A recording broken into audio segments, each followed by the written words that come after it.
इतिहास की किताबों ने हमें बताया कि हम 1857 में हार गए थे, लेकिन क्या ये सच है या फिर ये वो पहली जीत थी जिसने अंग्रेजों को ये बता दिया कि अब बोरिया बिस्तर समेटने का वक्त आ गया है। मंगल पांडे की पहली गोली से लेकर लक्ष्मीबाई की आखिरी सांस तक आज की ये कहानी आपके रोंगटे खड़े कर देगी। चलिए देखते हैं 1857 की वो अनसुनी दास्तान। कल्पना कीजिए एक ऐसी रात जब पूरा हिंदुस्तान सो रहा था, लेकिन कुछ दिलों में आग जल चुकी थी।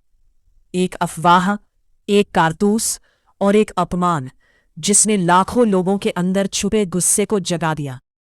और फिर साल 1857 में भारत की धरती पर शुरू हुआ वो तूफान जिसने पहली बार अंग्रेजी साम्राज्य को चुनौती दी। ये सिर्फ विद्रोह नहीं था, ये थी आजादी की पहली जंग। लेकिन सवाल है, क्या ये सब अचानक हुआ था या इसके पीछे सालों का दर्द छुपा था? 18वीं सदी के अंत तक भारत में व्यापार करने आई ब्रिटिश ईस्ट इंडिया कंपनी धीरे धीरे भारत की असली शासक बन चुकी थी। राज्य दर राज्य अंग्रेज अपनी सत्ता फैलाते जा रहे थे और फिर लागू की गई एक नई नीति, डॉक्ट्रिन ऑफ लैप्स। इस नीति के तहत अगर किसी राजा का कोई सगा उत्तराधिकारी नहीं होता तो उसका राज्य अंग्रेजों के कब्जे में चला जाता। कई भारतीय राजाओं की रियासतें छीन ली गईं।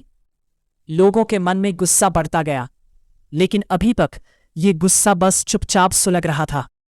अंग्रेजी सेना में हजारों भारतीय सैनिक थे, लेकिन उनके साथ बराबरी का व्यवहार नहीं होता था। वेतन कम, सम्मान नहीं। और फिर आया वो फैसला जिसने आग में घी डाल दी, नई एनफील्ड राइफल के कारतूस जिन्हें दांतों से काटना पड़ता था। लेकिन खबर फैल गई कि इन कारतूसों पर गाय और सूअर की चर्बी लगी है। हिंदुओं के लिए गाय पवित्र थी, मुसलमानों के लिए सूअर अपवित्र। और अब धर्म का अपमान सैनिकों के सामने खड़ा था। सिपाहियों ने फैसला कर लिया, अब चुप रहना मुमकिन नहीं। 29 मार्च 1857 बैरकपुर की छावनी। एक सैनिक जिसकी आंखों में विद्रोह था, जिसका नाम था मंगल पांडे, उन्होंने अंग्रेज अफसरों के खिलाफ हथियार उठा लिया। गोली चली और उसी पल क्रांति की पहली चिंगारी जल उठी। हालांकि उन्हें गिरफ्तार कर लिया गया, लेकिन वो चिंगारी बुझी नहीं, वो फैल चुकी थी। 10 मई 1857 मेरठ, सैकड़ों भारतीय सैनिकों ने विद्रोह कर दिया। जेल तोड़ी गई, अंग्रेज अधिकारियों पर हमला हुआ और फिर हजारों सैनिक दिल्ली की ओर बढ़े।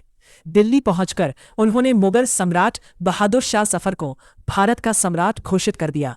अब ये सिर्फ सैनिकों का विद्रोह नहीं था, ये बन चुका था पूरे देश की लड़ाई।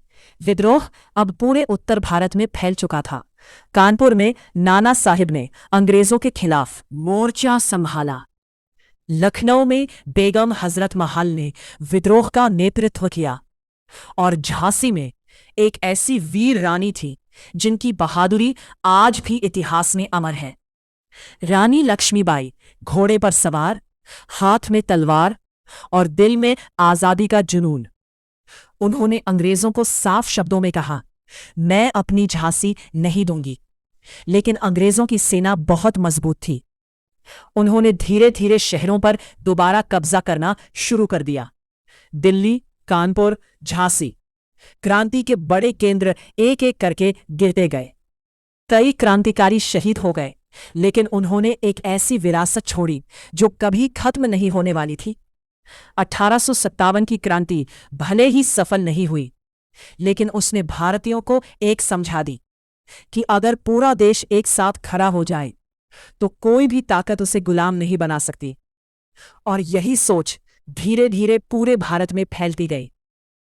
1857 की क्रांति सिर्फ एक विद्रोह नहीं थी, ये थी भारत की आजादी की पहली गर्जना। एक ऐसी गर्जना जिसकी गूंज ने आखिरकार 1947 में भारत को आजाद कर दिया। और इतिहास आज भी कहता है, क्रांति कभी खत्म नहीं होती, वो बस एक पीढ़ी से दूसरी पीढ़ी तक पहुंचती है।